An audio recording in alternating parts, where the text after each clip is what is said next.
देव 1008 श्री आदिनाथ भगवान की जय। बोलिए बोलिए द्वादशाम चूड़ामणि चूड़ामणि माता माता की की जय। जय।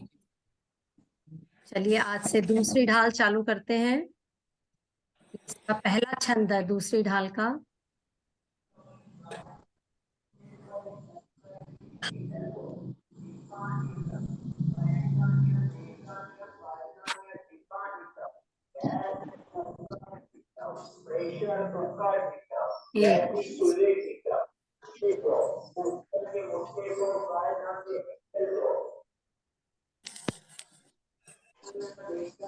इसका ये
सीमा चाची आपकी आवाज नहीं आ रही।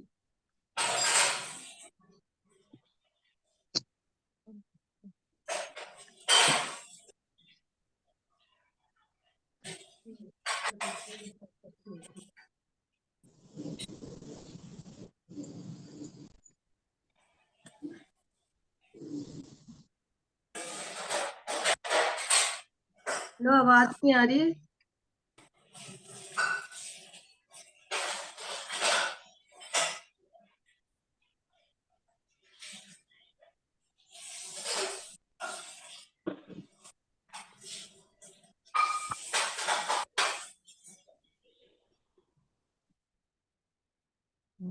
चलिए वापस पढ़ती हूँ एक बार, ठीक है। ऐसे मिथ्या दृग ज्ञान चरण वश भ्रमत बरत दुख जन्म मरण ताते इनको तजिए सुजान सुन तिन संक्षेप कहूँ बखान। पहले इसके शब्दार्थ देखेंगे। ऐसे, इस प्रकार, यानी इस प्रकार मिथ्या द्रग ज्ञान चरण। मिथ्या मतलब झूठा, क्या? द्रग मतलब दर्शन, ज्ञान मतलब मिथ्या ज्ञान, और चरण मतलब चारित्र। ये जो मिथ्या शब्द एक जगह आया ना, इसको ऐसे दीपक बोलते हैं कि ये मिथ्या आगे लगा दिया तो ये जो बाकी के 3 शब्द दिए हैं इन पे भी लगेगा। तो ये शब्द क्या बन जाएंगे? मिथ्या द्रग यानी मिथ्या दर्शन, फिर मिथ्या ज्ञान, और चरण मतलब चारित्र। तो मिथ्या चारित्र, इस प्रकार संसारी जीव ने मिथ्या दर्शन, मिथ्या ज्ञान और मिथ्या चारित्र के वश भ्रमत दुख भरत, यानी इनके वशीभूत होकर के जन्म मरण दुख भरत, यानी जन्म और मरण के दुखों को सहन किया है। ताते, इसलिए सुजान इनको तजिए। सुजान मतलब हे सज्जन पुरुष, हे जीव, हे आत्मा, इनको तजिए यानी इन सबको छोड़ो। इन सबको किसको? मिथ्या दर्शन, मिथ्या ज्ञान और मिथ्या चारित्र को। तीन संक्षेप कहूं बखान, तो उनको मैं संक्षेप में उसका वर्णन कर रहा हूं, आप उसको सुनिए। आया ना, कहूं सुनिए, मैं कह रहा हूं और आप उसको सुनिए। अब देखिए क्या कहना चाह रहे हैं इसमें पंडित दौलत राम जी, हमारे को क्या समझाना चाह रहे हैं कि हम इन चारों गतियों में क्यों भटक रहे हैं, हमारा कारण क्या है कि हम इन गतियों में भटक रहे हैं। वास्तव में जो उन्होंने शब्द इसके लिए प्रयोग किया है, मिथ्या दर्शन, मिथ्या ज्ञान और मिथ्या चारित्र। मिथ्या मतलब क्या? मिथ्या मतलब होता है झूठ, और दर्शन, दर्शन मतलब मान्यता, तो हमारी जो झूठी मान्यता है वो ही हमारे दुख का कारण है। मिथ्या दर्शन वास्तविकता में क्या है, हमारे दुख का कारण है। और इन मिथ्या मान्यताओं के कारण ही दूसरी लाइन में बोला है ना कि वश भ्रमत भरत दुख जन्म मरण, हमने जन्म और मरण के दुख को सहन किया है। जन्म के समय हमें कितना कष्ट होता है यह बताने की जरूरत नहीं है, सब इस चीज से गुजरे हैं, और जन्म भी दिया है हमने अपने बच्चों को, तो हमें पता है कि कितना कष्ट होता है। तो जन्म मरण के दुखों को हम हमारी इन मान्यताओं के कारण उठा रहे हैं। मरण में कितना दुख है, जैसे ही हमारी एक अवस्था आती है उसके बाद में, जैसे मान लीजिए किसी भी कारण से कोई आधी आ गई, व्याधि आ गई, है ना, तो किसी प्रकार का संकट आ गया, तो हमें पल पल डर रहता है मैं मर ना जाऊं, कहीं मेरी मौत ना हो जाए, या सड़क पर जा रहे हैं एक्सीडेंट ना हो जाए, बाय एयर जाए प्लेन क्रैश ना हो जाए, मतलब कितना डर है, मरने में भी डर है। तो जन्म का दुख और मरण का दुख, ये दुख हम क्यों उठा रहे हैं, हमारी मिथ्या मान्यता यानी मिथ्या दर्शन के कारण हम दुख को उठा रहे हैं। तो अब ये मिथ्या मान्यताएं क्या क्या है, ये मिथ्या मान्यता है हमारी, जो हम परिस्थितियों को जो दोष दे रहे हैं, किसी भी परिस्थिति को हम क्या कह देते हैं कि ये हमारे दुख का कारण है। जैसे मान लीजिए मेरे को सुबह एक्सरसाइज करनी थी, टाइम पे उठना है, नहीं उठी तो क्या बोल दिया, या तो अपने हस्बैंड को बोल दिया आपने मुझे उठाया नहीं, या फिर हमने क्या, आज तो अलार्म घड़ी बजी नहीं इसलिए हमने तो, हमारा ये हुआ ही नहीं। बच्चों के स्कूल में टिफिन में लेट हो गए तो कि मैं आज, कल वो जो था सब्जी वाला या वो ग्रोसरी वाला था, वो ब्रेड वगैरह नहीं दे करके गया, इससे मतलब किसी भी चीज के लिए हम आसानी से दूसरों को ब्लेम करते हैं, हर चीज के लिए दूसरों को ब्लेम करते हैं। तो ये जो ब्लेम करना ना, ये हमें छोड़ना पड़ेगा। वास्तव में परिस्थितियां कभी भी दुख का कारण नहीं होती है, उन परिस्थितियों को हमें दुख का कारण नहीं बताना। दूसरे दुख का कारण क्या है, अपेक्षाएं, एक्सपेक्टेशन। हम किसी से भी बहुत ज्यादा उम्मीदें करते हैं, तो वो जो एक्सपेक्टेशन करना है, किसी से भी उम्मीद करना है, वो उम्मीदें भी हमारे दुख का कारण होती है। आज तक क्या आपने कभी देखा कि क्या कभी कोई बेटा अपने पिता को संतुष्ट कर पाया, क्या कोई पत्नी अपने पति को संतुष्ट कर पाई, क्या कोई मकान मालिक किराएदार को या किराएदार मकान मालिक को संतुष्ट कर पाया, नहीं। ये सारी मिथ्या मान्यताएं, एक्सपेक्टेशन जो होता है, किसी से भी उम्मीद करना, वो हमारे दुख का कारण होता है। हम क्या करते हैं, किसी के लिए हमने कोई काम किया तो हम क्या इच्छा रखते हैं, अब वो भी हमारे लिए अच्छा करे, वो भी मैंने जो उसके लिए किया उसके बदले में वो भी मेरे, तो यहां आकर के हम गलत हो जाते हैं। हमें जो स्वभाव था, हमारा जो स्वभाव है वो करते चलो, दूसरों से उम्मीदें मत करो, तब तो आप सुखी रहोगे, अदरवाइज आप सुखी नहीं रहोगे। एक झूठी मान्यता और क्या है, जैसे हम कहते हैं ना कि पहला सुख निरोगी काया, दूजा सुख पास में हो माया, तीजा सुख पुत्र हो आज्ञाकारी, और चौथा सुख सुलक्षणा नारी।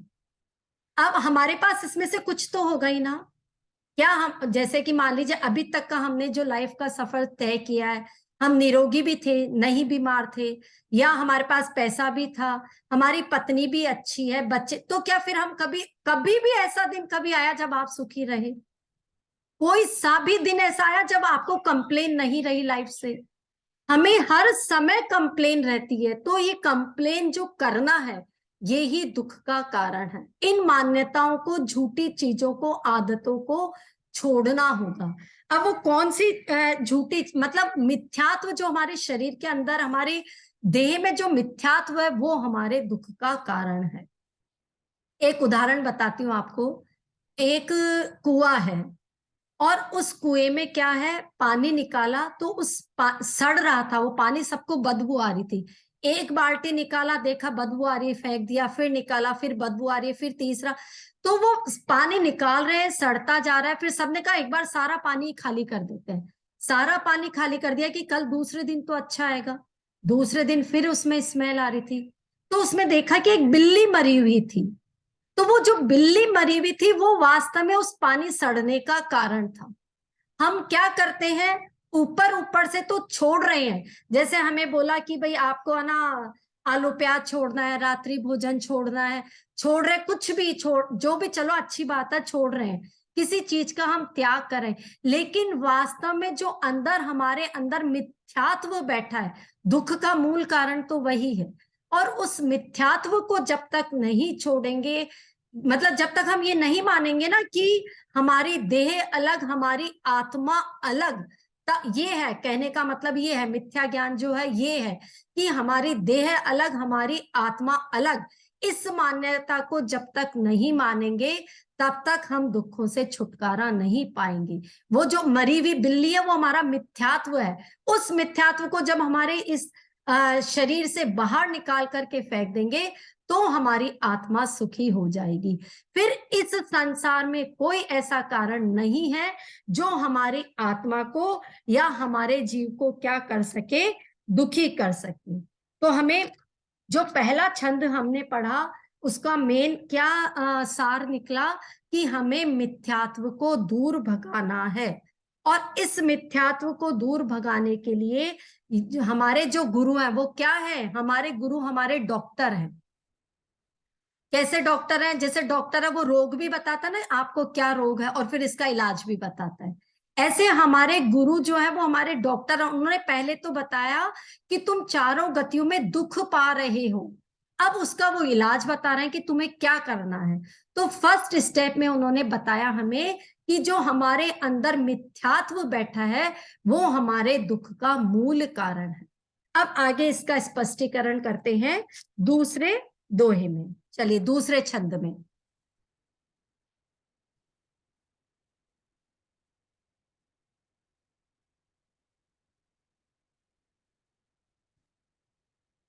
हाँ, दूसरा छंद। जीवादि प्रयोजन भूत तत्व सरधे तिन माहि विपर्ययत्व चेतन को है उपयोग रूप बिन मूरति चिन्ह मूरति अनूप। जीवादि प्रयोजन भूत तत्व सरधे तिन माहि विपर्ययत्व चेतन को है उपयोग रूप बिन मूरति चिन्ह मूरति अनूप। शब्दार्थ इसके देखेंगे। जीवादि प्रयोजन भूत तत्व यानी जीव आदि, जीव आदि ये प्रयोजन भूत 7 तत्व है। तिन माहि विपर्ययत्व, और उनमें हम क्या करते, विपरीत सरधे श्रद्धान करते हैं। जो जीव आदि 7 तत्व है उनको हम विपरीत उसमें श्रद्धा कर रहे हैं। और चेतन को है उपयोग रूप, यानी चेतन मतलब हमारा जीव, तो उसका जीव का लक्षण है उपयोग। अनूप चिन्ह मूरत बिन मूरत, जीव क्या है, अनुपम है, उसकी उपमा किसी से नहीं दी जा सकती। वो चैतन्य है, वो अमूर्तिक है। चैतन्य आत्मा है और वो कैसा है, अमूर्तिक है। ये जो छंद दौलत राम जी ने बताया है इसमें वो हमें ये बता रहे हैं कि जो हमारी मिथ्या मान्यता है, किसमें मिथ्या मान्यता है कि ये जीव आदि 7 तत्व है। अब आपको पता है तत्व 7 होते हैं, कौन से? जीव, अजीव, बंध, बंध, सवर, निजरा और मोक्ष। मोक्ष, ये 7 तत्व है।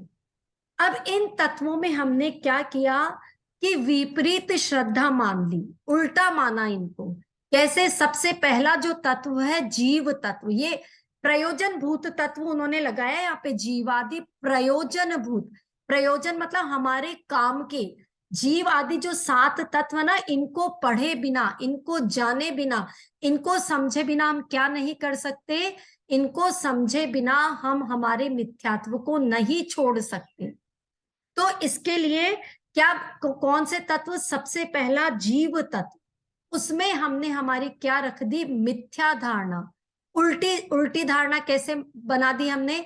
हम क्या समझते हैं कि ये हमारा जो शरीर है, जो शक्ल हमें कांच में दिखाई दे रही है, ये मैं हूं। हम मैं किसको समझ रहे हैं? जो हम दिखाई दे रहे हैं। हम पिक्चर्स लेते हैं, फोटो लेते हैं, ग्रुप फोटो आता है, ग्रुप फोटो में अपनी फोटो ढूंढेंगे, उसको देखेंगे, जूम करेंगे, ये मैं हूं, ये मैं हूं। जबकि वास्तव में मैं ये हूं ही नहीं। ये तो बाहर जो दिखाई दे रहा है, ये तो पुद्गल है, ये तो पुद्गल परमाणु है। अभी आगे जो दोहा आएगा उसमें पढ़ेंगे कि पुद्गल क्या है।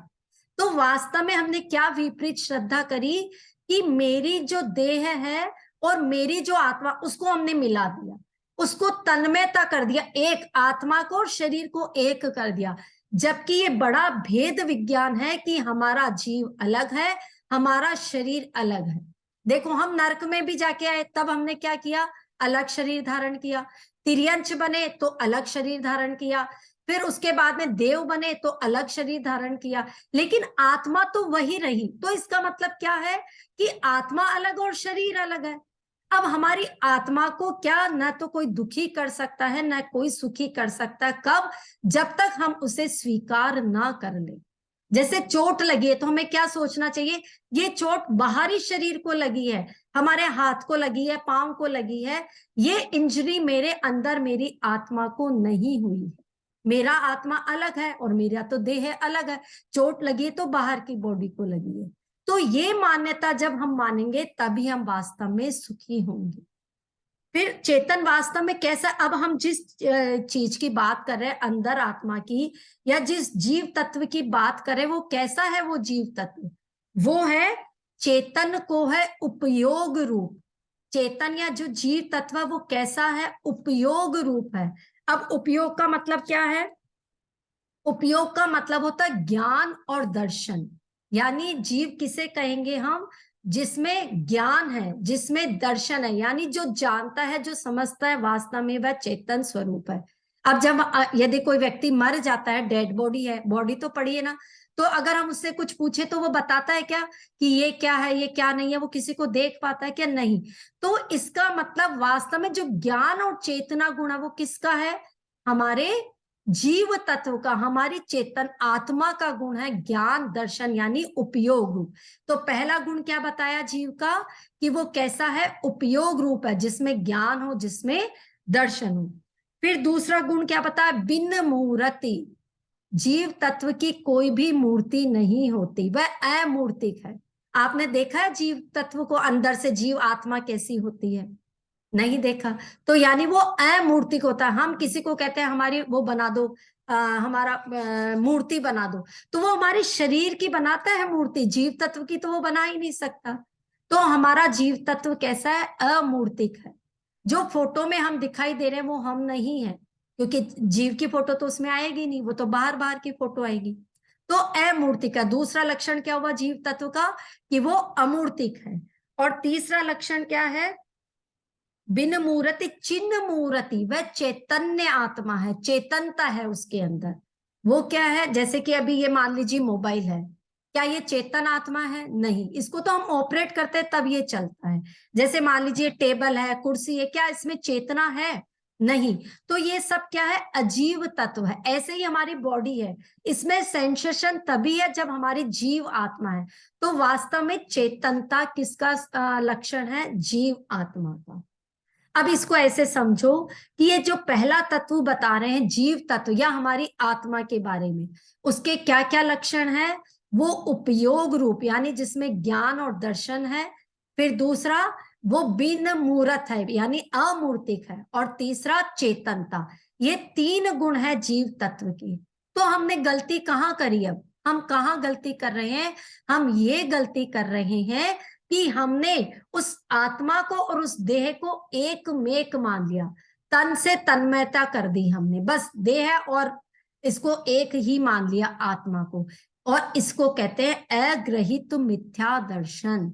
अग्रहित मिथ्या दर्शन इसको बोलेंगे कि जीव को और आत्मा को एक ही मान लेना, या फिर जो जीव तत्व है उसका सही स्वरूप नहीं समझना, वह कहलाता है अग्रहित मिथ्या दर्शन। और जब तक हम इस चेतन आत्मा के सही स्वरूप को नहीं समझेंगे, तब तक क्या है?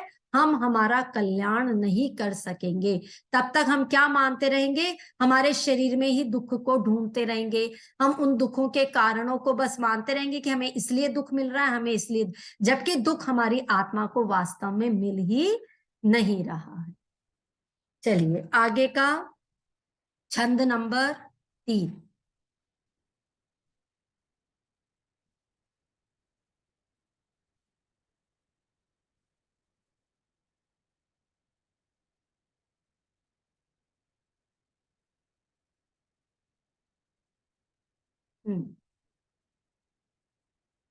अब ये वाला जो छंद है इसमें बताया कि कौन कौन से तत्व है और जीव उनसे किस प्रकार से अलग है। इस तीसरे छंद में हम ये देखेंगे।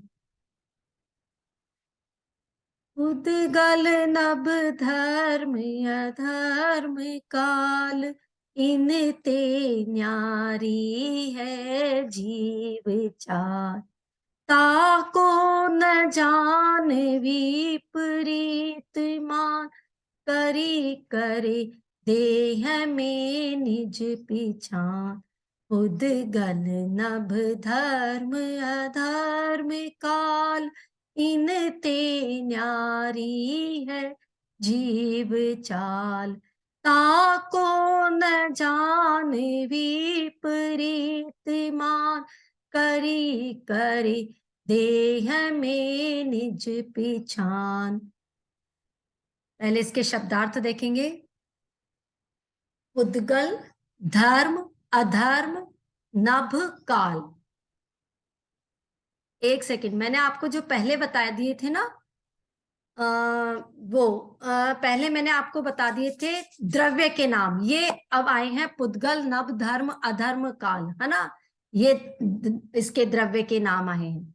इनते जीव चाल न्यारी है, इसमें आए ना इनते न्यारी है जीव चाल, यानी देखो पुद्गल पुद्गल नभ धर्म अधर्म काल, तो ये जो पांचों तत्व है ये किससे अलग है, ये अलग है जीव से। इनते न्यारी है जीव चाल, यानी ये पांचों जीव से बिल्कुल अलग है। ताको न जान विपरीत मान, उनको नहीं जान करके, उनको नहीं मान करके क्या किया है यह अज्ञानी जीव, देह में निज पिछान, शरीर में ही आत्मा के स्वरूप को समझ रहा है। क्या कहना चाहते हैं इसमें पंडित दौलत राम जी?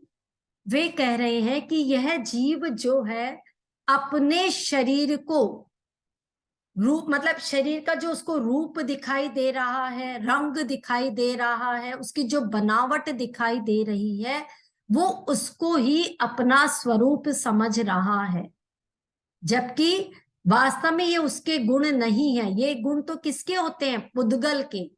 अब पुद्गल धर्म अधर्म आकाश काल, ये जो पांचों द्रव्य हैं ये तो सारे ज्ञान गुण से रहित है, इनमें ज्ञान गुण कहाँ होता है, क्योंकि ज्ञान गुण सिर्फ किस में होता है, जीव में होता है। और बाकी ये जो धर्म है अधर्म है आकाश, इसके बारे में आपको पता होगा। जैसे धर्म, धर्म क्या करता है कि चलते हुए प्राणियों को चलने में सहायता प्रदान करता है, और अधर्म क्या करता है, रुकते हुए प्राणियों को रोकने में सहायता करता है। आकाश स्पेस देता है, हमें रहने के लिए जगह देता है। काल मतलब समय, ये जो समय परिवर्तन है, पल पल जो बदल रहा है, ये काल गुण है। और पुद्गल जिसमें रूप रस गंध वर्ण पाए जाते हैं, वो पुद्गल है। तो ये पांचों ही है, इसमें चेतनता गुण कहाँ आया? तो ये सब किससे अलग है, किससे अलग है, जीव स्वरूप से अलग है। लेकिन हमने क्या करा, जीव को पुद्गल के साथ मान करके हम इस संसार रूपी समुद्र में गोते खाते आ रहे हैं। यदि हमने इस भूल को नहीं सुधारा तो क्या करेंगे हम, और हमारे परिभ्रमण को बढ़ा देंगे, फिर चले जाएंगे एक बार किसी ना किसी गति में। हमें हमारा शरीर क्या दिखाई देता है, कभी गोरा कभी काला, है ना, गोरा काला जो भी दिखता चाम है, मोटा पतला होना इसका काम है। सब शरीरों से रहित मैं आत्मा, आत्मा हूँ, आत्मा हूँ, आत्मा। क्या कहा? ये जो बाहर हमें क्या क्या दिखाई दे रहा है, हमारा कलर हमें दिखाई दे रहा है कि हम गोरे हैं, काले हैं, हम मोटे हैं, हम पतले हैं, ये सब बाह्य शरीर है। और ये जो बाहर ये हमारी कोई स्किन का कलर है ना, ये इस पुद्गल का काम है, ये तो परिणित होता रहेगा, कभी मोटा कभी पतला, लेकिन मैं इन सब से अलग हूं। और मेरा शरीर क्या है, मेरे अंदर जो जीव तत्व है वो मेरी आत्मा है, और वो ही मेरा जीव तत्व है। ऐसे इस बात को जब हम जान लेंगे कि हमारा जीव तत्व बाकी के इन पांचों चीजों से अलग है, पुद्गल, नभ, धर्म, अधर्म, आकाश और काल, इन सब से अलग है, इस भूल को जब हम छोड़ देंगे, तब जाकर के हम क्या है, वास्तव में इस संसार से परिभ्रमण, जो हमारा चारों गतियों में दुख का कारण है, उस कारण से हम बच पाएंगे। हम क्या करते हैं, सभी को मिला देते हैं आपस में। तो इसलिए हमें क्या करना है, तन से तन्मयता को छोड़ना है, और हमारे देह से नेह को छोड़ना है। मेन कारण जो मैं बताना चाह रही हूं आपको, मेन चीज, कि इस देह से नेह को छोड़ना है। हमारे शरीर में जैसे कुछ भी हो जाता है, वो हम समझ लेते हैं कि अरे मेरे को तो ये हो रहा है, मेरे को तो डायबिटीज हो गई है, या मेरे को जो है मोटापा बढ़ गया है, उस चीज को ले लेकर के अपने आप को इतना ज्यादा टेंस्ड कर देते हैं कि वो क्या है, फिर हमारी जीव तत्व को दुखी कर रहा है, और वो वापस एक बार फिर इसी भव भ्रमण में हमें भटका देता है। तो यदि हम इस भव भ्रमण से भटकना चाहते हैं, मतलब हटना चाहते हैं, इन गतियों से छुटकारा पाना चाहते हैं, तो हमें हमारी ये जो 3 छंद पढ़े, इसका सार यही है कि हमें हमारी मिथ्या मान्यता को बदलना है, जीव तत्व को बाकी तत्वों से अलग समझना है, एक्सपेक्टेशन को कम करना है, परिस्थितियों को किसी भी दुख का कारण नहीं बताना है, और हमारा जीव तत्व ऐसा समझना है कि ये जीव तत्व में क्या क्या है, ज्ञान है, दर्शन है, चेतना है, अमूर्तिक है, ये सारे बस मेरे जीव तत्व के बाकी बाहर से मैं कैसा भी दिखूं कोई फर्क नहीं पड़ता, ठीक है, जैसा भगवान ने बताया मेरा शरीर वैसा है। तो इससे अपने आप को पृथक रखना है, तब जाकर के क्या है, हम आगे हमारे जीव तत्व को किस ओर ले जाएंगे, मुक्ति के मार्ग की तरफ ले जाएंगे। अब आगे धीरे धीरे कैसे बढ़ेंगे, ये आगे कल हम जो चौथा छंद है उसमें पढ़ेंगे। चलिए, हमारा समय हो गया, एक बार हम जिनवाणी स्तुति कर लेते हैं। हाँ, रविकांता मोसी जी, आप करोगे जिनवाणी स्तुति? नहीं, कौन करेगा जिनवाणी स्तुति? आज किसी और से कराओ सीमा। जय जिनेंद्र। जय जिनेंद्र, जय जिनेंद्र। हाँ, तो अंशु दीदी आप करोगे? नीलम भाभी करेंगे, नीलम भाभी।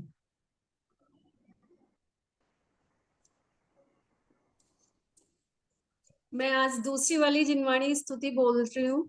हाँ, चलिए बोलिए। चरणों में आए हैं, माँ अपनी शरण दे दो, भटके हैं राहों में, हमें ज्ञान किरण दे दो, सुख की अभिलाषा में संसार संवारा है, पर को अपना माना, यही दोष हमारा।